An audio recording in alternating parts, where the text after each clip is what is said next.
በስመ አብ ወወልድ ወመንፈስ ቅዱስ አሐዱ አምላክ አሜን። በስመ አብ ወወልድ ወመንፈስ ቅዱስ አሐዱ አምላክ አሜን። በስመ አብ ወወልድ ወመንፈስ ቅዱስ አሐዱ አምላክ አሜን።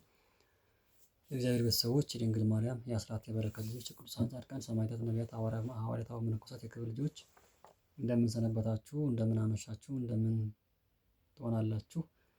አሜን። የአምላካችን የልዑል ባሕርይ ቅዱስ እግዚአብሔር ስሙ ዛሬም ዘወትርም የተመሰገነ የከበረ ይሁንልን። አትለይምና እናታችን እመቤታችን ቅድስት ድንግል ማርያም ስሟ የተመሰገነ ይሁን። ቅዱሳን ባከበራቸው ጸጋ መጠን ስማቸው የተመሰገነ የከበረ ይሁንልን። ዛሬ የምናነሳው ትምህርታችን የቀጠለው ትምህርት ይሆናል። ባለፈ በነበረን ቆይታ ቅዱስ ያሬድን በደንብ አንስተን ለማየት ሞክረናል። ዛሬ የምናነሳው የቀጠለው ታሪካችን የሚሆነው ቤተክርስቲያናችን ወይም ደግሞ ሀገራችን ኢትዮጵያ በአፄ አርድአዝ ዘመነ መንግስት ምን ትመስል ነበረ? በሱ ጊዜ ምን ምን ስራዎች ተሰሩ? ምን አዲስ ነገር መጣ? ምን ሆነ የሚለው ነገር በደንብ የምናይበት ሁኔታ ነው የሚኖረው። ስለዚህ ይህ ዘመን ትልቅ ወሳኝ ነው ለቤተክርስቲያናችን፣ በተለይ ለሀገራችን ለቤተክርስቲያናችን በጣም ወሳኝ ዘመን የሚባል ትልቅ የታሪክ ክስተት የተከሰተበት ትልቅ ዳይሜንሽን የተፈጠረበት ጊዜ ነው እና ስለዚህ ይህ ጊዜ በደንብ እያንዳንዱ ኦርቶዶክሳዊ ሰው ወይም ደግሞ ክርስቲያን በደንብ ማወቅ የሚገባው ታላቅ ዘመን ነው። ይሄ ንጉስ በንጉሱ በዚህ ንጉስ ዘመን በጣም በርካታ ነገሮች ተከናውነዋል እና የተከናወኑ ነገሮች በደንብ እንድናውቃቸው ያስፈልጋል። ስለዚህ የመጀመሪያው ትልቁ ክስተት የሚባለው የእስልምና ወደ ኢትዮጵያ የገባበት ዘመን ነው ማለት ነው። ስለዚህ ይሄ ዘመን በተለይ በእስልምናው ጽንፍ የሚታዩ ነገሮች አሉ። እነዚህ ነገሮችን አጥርቶ ማለፍ ያስፈልጋል። በተለይ ሰሞኑ የሚነዙ ብዙ ነገሮች አሉ እና በሀገራችን ላይ በጣም በርካታ ነገሮች እየተነሱ ነው። ንጉሱ ሰልሟል። ንጉሱ ደግሞ ተቀይሮ ወደ እስልምና ተቀይሯል። አልነጃሺ ተብሏል። ንጉስ አርማህ ነበረ፣ አርማህ ተቀይሮ አልነጃሺ ተብሏል የሚባሉ በጣም በርካታ አስቂኝ ታሪኮች የተነሱ ስለሆነ እነዚህ ነገሮችን በደንብ አጥርቶ ማለፍ እንደ አንድ ኦርቶዶክሳዊ ቤተሰብ አጥርቶ ማለፍ ስለሚያስፈልግ ንጉሱ አልነጃሺ ማን ነው? ንጉስ አርማህ ማን ነው? መቼ ነገሰ?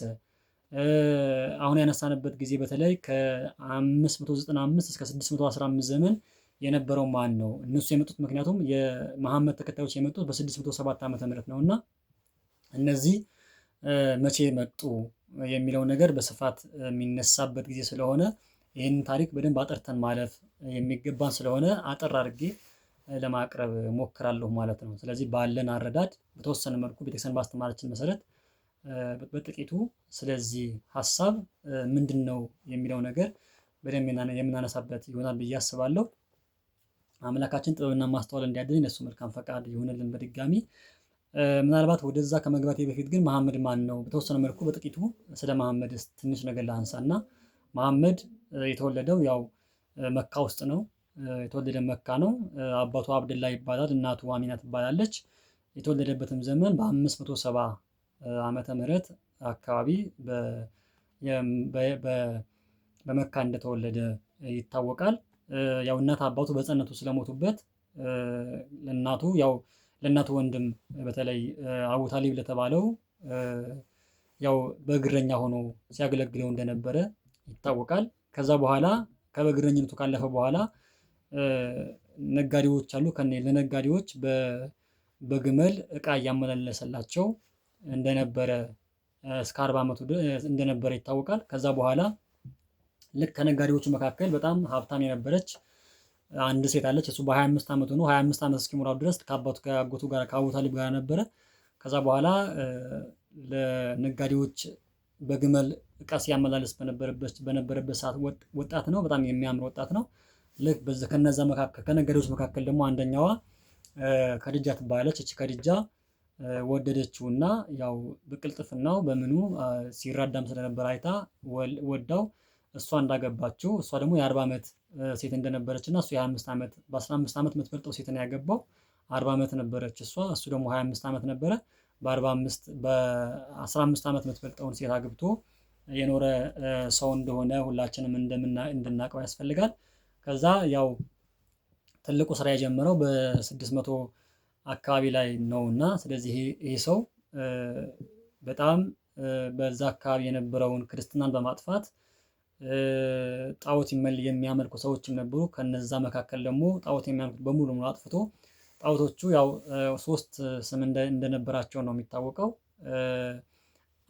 አላህ፣ አልሚራህ እና አል የሚባሉ ሶስት ጣዖቶች እንደነበሩ ነው። ምናልባት በደንብ አልገለጽኩት ሊሆን ይችላል። እነዚህ ሶስት ነገሮች እንደነበሩና ከነዛ መካከል ወርሶ በአንዱ ስም አልአላህ በተባለው ላይ የእሱን ስም ወስዶ ያው አላህ አምላክ ነው ብሎ አላህ አምላካችን አላህ ነው ብሎ ሌሎቹን ጣዖት የሚያመልኩትንም ቁራይሾችንም ሌሎችም ክርስትናም የነበረውን በሙሉ ያው እነ ቅዱስ ጳውሎስ ያስተማሩበት እነ ቶማስ ያስተማሩበት ትልቅ ቦታ ነው ይሄ ቦታ። ስለዚህ እዛ ቦታ ላይ የነበረውን ነገር በሙሉ አጥፍቶ ተዋግቶ በጦርነት እምቢ ያለውን በመግደል ክርስትናን ለማስፋፋት እንደቻለ ታሪኩ በደንብ የሚታወቅ ነው። ስለዚህ በዚህ መሰረት ነው ክርስትናው እንዲዳከም እዛ አረብ አካባቢ ላይ ክርስትናው እንዲዳከም ትልቁ ስራ የሰራው እሱ እንደሆነ በጦርነትም በመግደልም በሰይፍም በገጀራም እያለ ጣዖት የሚያመልኩትንና ክርስትና የያዙትን ሰዎች በሙሉ እንደገደለና እንዳረደ ታሪክ ይናገራል። ስለዚህ ከዛ በኋላ ቁርአን ከሰማይ ያወረደልኝ ጅብሪል ነው ብሎ አውርቶ ያው ከብሉይም ከሐዲስም ተቀነጫጭቦ ቁንጽል በሆነ መልኩ ወጥቶ የተሰራ ነው ቁርአን የሚባለው።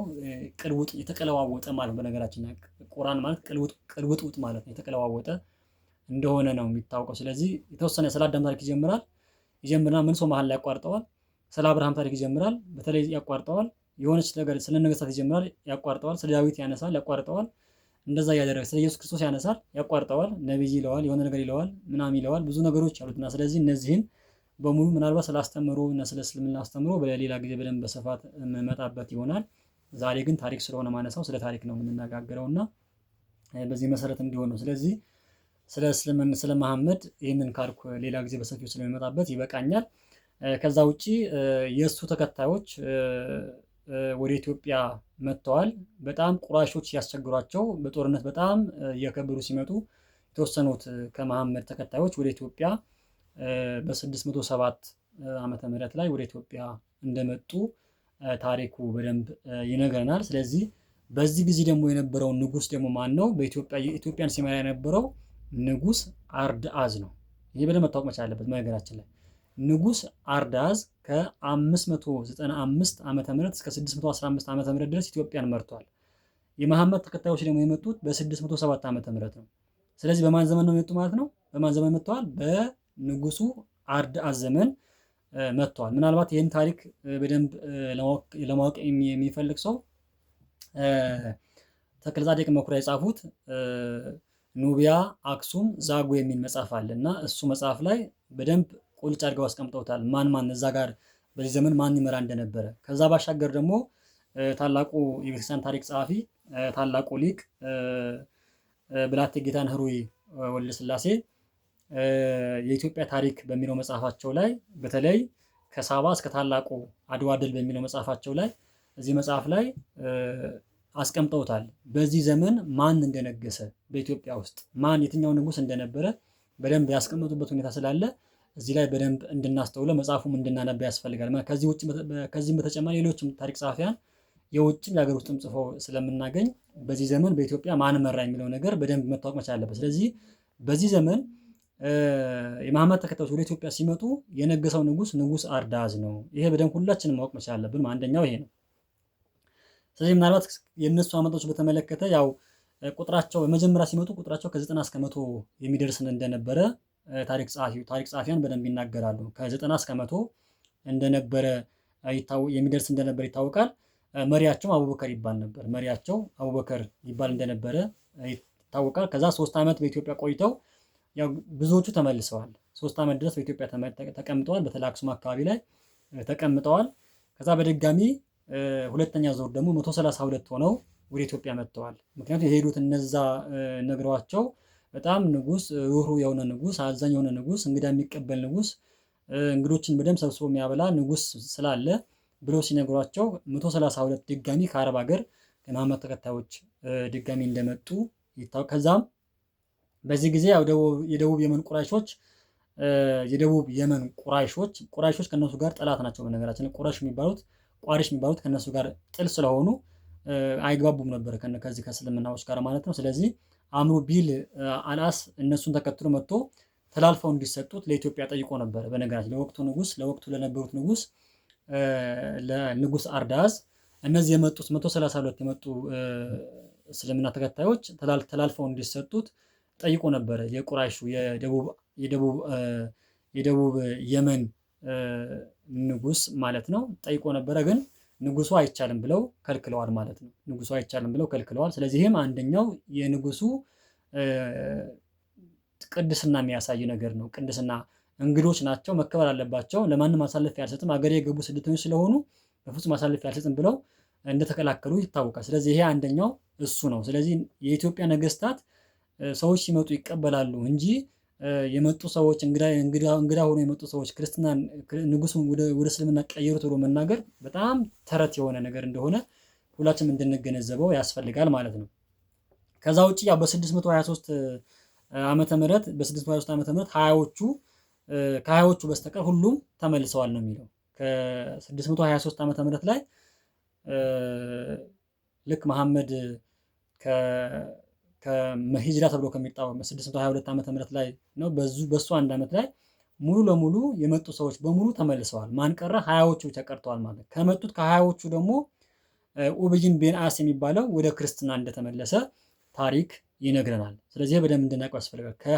ከቀሩት ሀያዎቹ መካከል አንደኛው ኡበይን ቤን አስ የሚባለው ሰው ወደ ክርስትና እንደተመለሰ ታሪክ በደንብ ይነግረናል ማለት ነው። ስለዚህ እነዚህ ታሪኮች የመጡ ሰዎች እነማን ናቸው የሚለው ነገር በዚህ መሰረት የሚታወቅ ነው። ከዛ ውጪ በደንብ የሚነሳው ነገር ምንድን ነው?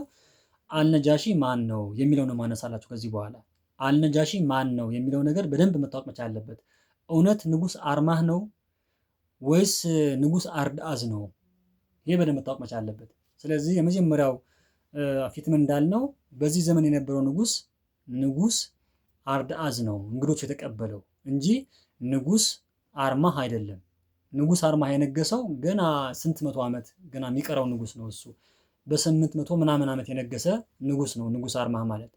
ስለዚህ በዚህ ጊዜ የነበረው እንደውም ይሆናል ከተባለ ማን ነው የሚሆነው? እስከ 15 ስለገዛ ንጉስ አርዳአዝ ከሱ በኋላ ያለው ልጁ ነው የሚሆነው። የሱ ልጅ ደግሞ ኦርቶዶክሳዊ ነው፣ በፍጹም ክርስቲያን ነው ማለት ነው። ስለዚህ እሱን እንድናውቀው ያስፈልጋል። ስለዚህ የመጀመሪያው አንዳንድ ጸሐፍት ንጉስ አርማህ ብለው ጽፈዋል። ንጉስ አርማህ በፍጹም ወደ እስልምና የተቀየረ ሰው አይደለም። ስለዚህ ንጉስ አርማህም ብቻም አይደለም፣ ንጉስ አርዳአዝም ወደ እስልምና አልተቀየረም። ስለዚህ አልነጃሺ ማን ነው የሚለው ነገር የመጀመሪያ ፉርሽ የሚያደርገው ነገር ምንድን ነው? ወደ እስልምና ገባ ንጉስ አርማህ የሚለው አንደኛውና የመጀመሪያው በፍጹም ወደ ክርስትና የገባ ንጉስ አይደለም ማለት ነው። ስለዚህ ይሄ ነው እነሱ የሚሉት። ያው ንጉስ አርማህ ነበረ፣ ተቀይሮ ስሙ ተቀይሮ አልነጃሺ ተባለ የሚል ዝም ብሎ ፈጠራ የሚያወሩበት ነገር ስለሆነ ይሄ በደንብ መስተካከልን መታረም ትውልዱ ማወቅ ስላለበት በነገራችን ታሪክም ስለሆነ ማወቅ መቻል አለበት።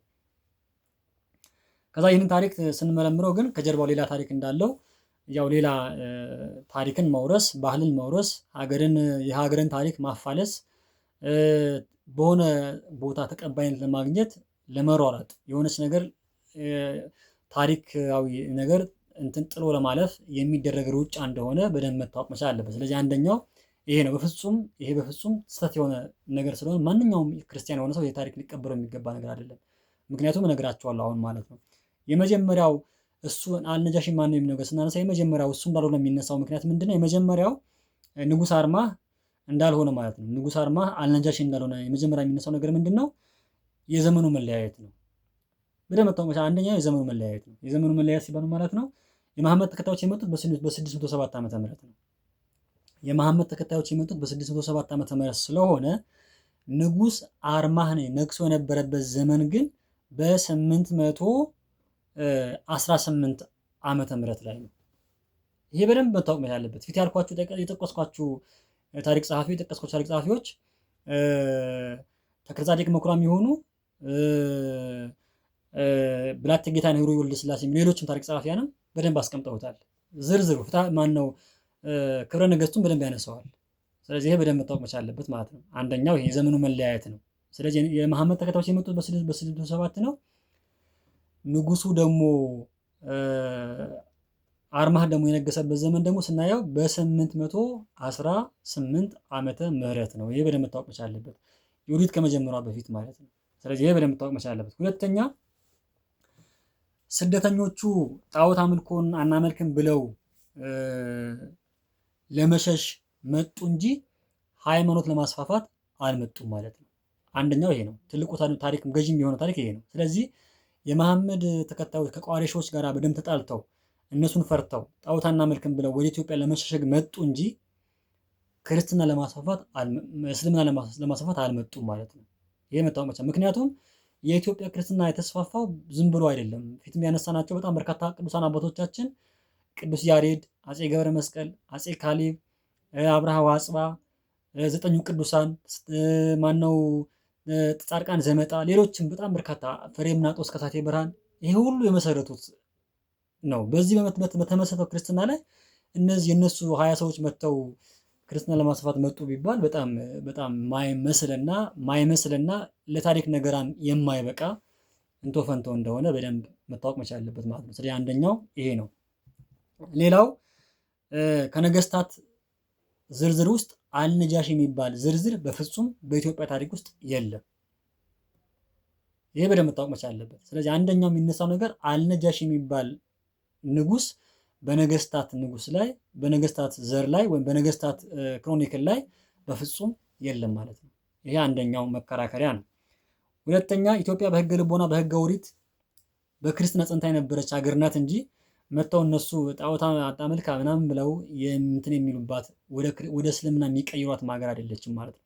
አንደኛ የሚነሳው ነገር ይሄ ነው። ስለዚህ ኢትዮጵያ በፍጹም ክርስትናው ብቻ ሳይሆን ህገ ኦሪትም የነበራት አምልኮተ እግዚአብሔር ትፈጽም የነበረች ታላቅ ሀገር ናት እንጂ እነሱ እንደሚሉት ዝም ብሎ ተርካሻ ጣዖት የምታመልክ ሀገር ናት። ስለዚህ ወደ እስልምና ቀየርናት የሚለው ነገር በፍጹም የማይመስልና ታሪክም የማይቀበለው ስለሆነ ይሄ በደንብ እንድናቀው ያስፈልጋል ማለት ነው። አንደኛው ይሄ ነው። ከዛ ውጪ ከመካከላቸው ፊትም እንዳልኩት ቤንአስ የተባለው ሰው ወደ ክርስትና ተቀየረ እንጂ እነሱ አንድም ሰው ሰብከው ወደ እስልምና አላስገቡ።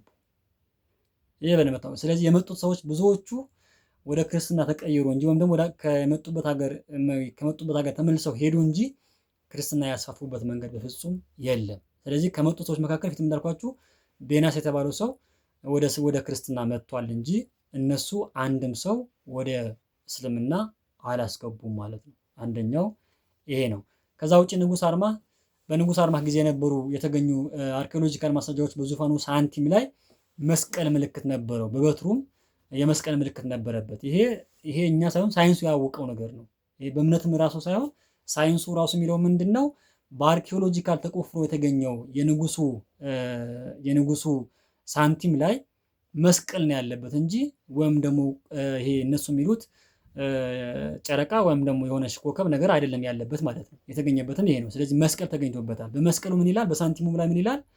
ፍስሐ ይኩን ለአህዛብ የሚል ነው ያለው። ለህዝብ ሁሉ ደስታ ይሁን የሚል ጽሑፍ አለበት እንጂ በፍጹም ኮከብም ይሁን ግማሽ ጨረቃም የለበትም ማለት ነው።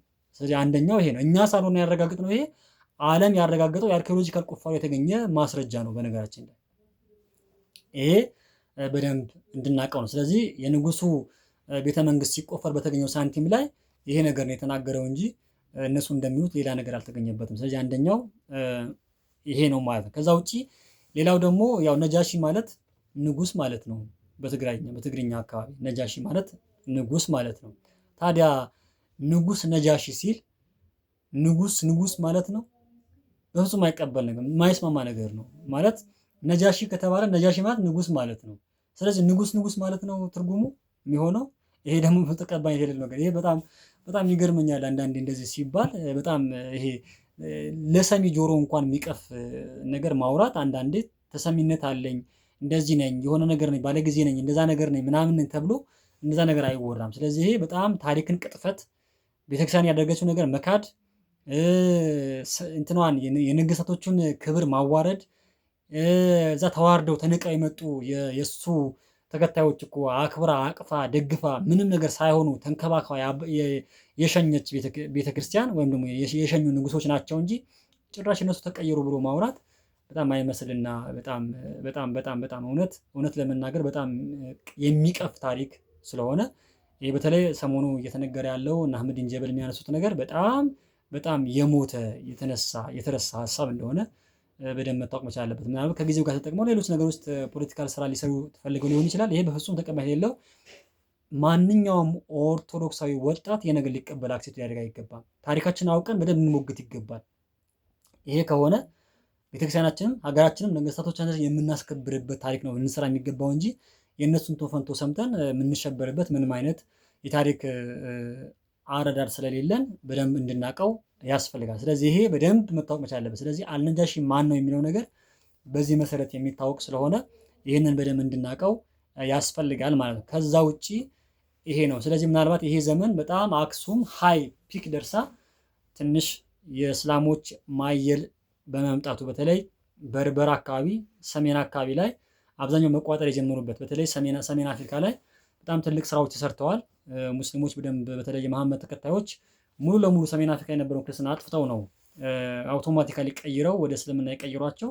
በተለይ ሞሮኮ፣ አልጄሪያ፣ ቱኒዚያ፣ ሊቢያ እነዚህ ሀገሮች በሙሉ መጀመሪያ የነበራቸው የክርስትና ስፍራ ነበሩ። በተለይ አሁን አርኪኦሎጂካሊ ሲቆፈር አብዛኞቹ የሚገኙበት ትልልቅ የታሪክ የክርስትና ታሪክ ውስጥ ትልቅ ስራ የሰሩ አባቶች የወጡበት ቦታ ነው። እነ ቆጵሪያኖስ ዘካርቲጅ፣ እነ ጠርጡለስ፣ እነ ታላቁ ከሃዲ የሚባለው አሪዮስ እዛ አካባቢ የወጡ ሰዎች ናቸው። ስለዚህ እነዚህ የወጡበት አካባቢ ወደ 7ኛው መቶ ክፍለ ዘመን ላይ የመሐመድ ተከታዮች መጥተው ሙሉ ለሙሉ ሀገሪቷን በጦር አጥፍተው ክርስትናን አጥፍተው ወደ እስልምና እንደቀየሯቸው በደንብ መታወቅ መቻል አለበትና ስለዚህ ይሄ በተለይ የአክሱም ስልጣኔ እየቀዘቀዘ እየወረደ የሚመጣበት ዘመን ነው ይሄ ዘመን ማለት ነው። ምክንያቱም ምንድነው? አንደኛው ምክንያቱ የአክሱም ስልጣኔ ትልቁ ዳውንፎል የሆነበት ምክንያት ወይም ደግሞ የአክሱም ስልጣኔ ለውድቀቱ ትልቁ ምክንያት የእስላሞች በርበርንና ቀይ ባህርን አካባቢ መቆጣጠራቸው ነው። የመንና ቀይ ባህርን አካባቢ መቆጣጠራቸው ለእስልምና መስፋፋት ትልቅ ድርሻ እንዳለው በደንብ መታወቅ መቻል አለበት። ስለዚህ እነሱ የሚያምኑት በጦር ነው። እነሱ የሚያምኑት የገደለ ሰው እንደሚጸድቅ ስለሆነ ይሄ በደንብ መታወቅ ያለበት የክርስትናው እንዲዳከም በተለይ ሰሜን አፍሪካ የነበረው ክርስትና እንዲዳከም ሱዳንም ጨምሮ ማለት ነው ወደ ግብፅም እንዲወርድ በተለይ 6ቱም ሀገሮች ቱኒዚያ፣ ሞሮኮ፣ አልጄሪያ፣ ሊቢያ፣ ሱዳን፣ ግብፅ እነዚህ ሀገሮች በሙሉ ወደ እስልምና እንዲገቡ የሆነበት ምክንያት ክርስቲያኖቹ በሙሉ እያረዱ እየጨፈጨፉ በጦርና በጎመድ እያደረጉ ስላጠፏቸው አጥፍተውም ለነሱ ማንነት የሚመስሉ ሰዎች ስለመሰረቱባቸው ስለሆነ ይሄኛው ዘመን የአክሱምን ስልጣኔ እየቀዘቀዘ የመጣበት ነው። ስለዚህ አንደኛው እየቀዘቀዘ የመጣበት ትልቁ ምክንያት ይሄ እንደሆነ በደንብ መነሳት መቻል አለበት። ከዛ ውጪ ሌላው ምክንያት ተብሎ የሚነሳው ከዚህ ጋር ለማያያዝ የምፈልገው የውስጥ ሽኩቻ ነበረ። በጣም በርካታ በነገስታቱ አካባቢ ላይ በጣም የውስጥ ሪቫይ ነበረ። በተለይ ብዙ የአዳል የወላስማ የምናምን የተለያዩ ይሄ እንትኖች ሱልጣኔቶች ተነስተው ነበር እና እነሱን ለአክሱም ስልጣኔ የመዳከም ትልቅ አስተዋጽኦ እንዳደረጉ ምናልባት ሌላ ጊዜ በደንብ እንመጣበት ይሆናል። እሱንም ጭምር እንድናውቀው ያስፈልጋል። ስለዚህ አንደኛው ይሄ ነው። ዛሬ ያየነው ነገር ማን ነው? እስልምና ወደ ኢትዮጵያ መቼ ገባ? መሐመድ ማን ነው? እስልምና ወደ ኢትዮጵያ መቼ ገባ? የመሐመድ ተከታዮች ስንት ሆነው መጡ? ስንት ሆነውስ ወደዛ ተመለሱ? ከዛ ደግሞ በወቅቱ የነበረው ንጉስ ማን ነው? ንጉሱ እውነት ተቀየረን? አልነጃሺ ማን ነው? ንጉስ አርማህ ማን ነው? አርማህ መቼ ነገሰ? አልነጃሺ የሚባል ንጉስ ነበረው በኢትዮጵያ የሚለው ነገር ለማንሳት ሞክረናል። ስለዚህ በዚህ መሰረት ነውና ታሪካችን አውቀን እንድንጠቀም አሁን አምላካችን በቸርነቱ ይርዳን።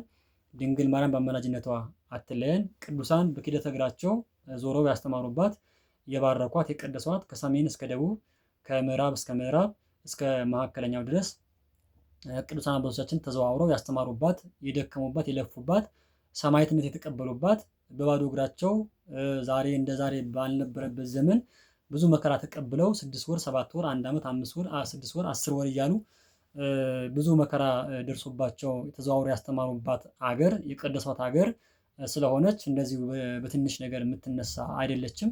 ስለዚህ ነገስታቶቿም በጣም ጥልቅ የሆነ የቤተክርስቲያን እውቀት የነበራቸው፣ ጥልቅ ፍቅር የነበራቸው፣ ለክርስትና መስፋፋት በጣም ትጉ ስራ ሲሰሩ የነበሩ ነገስታት የነበሩባት ሀገር ነች እንጂ እንደው 3-4 ሰዎች መጥተው ንጉሱን ወደ ክርስትና ወደ እስልምና ቀየሩት ብሎ መናገር በጣም ቅዠትና የማይመስል ነገር ስለሆነ፣ ስለዚህ እያንዳንዱ ትውልድ ይሄ ነገር አውቆ ተገንዝቦ ታሪካችንን በደንብ መርምረን ይህንን ሀሳብ ብሎክ ልናደርገው የሚገባ እንደሆነ ለማስገንዘብ እፈልጋለሁ።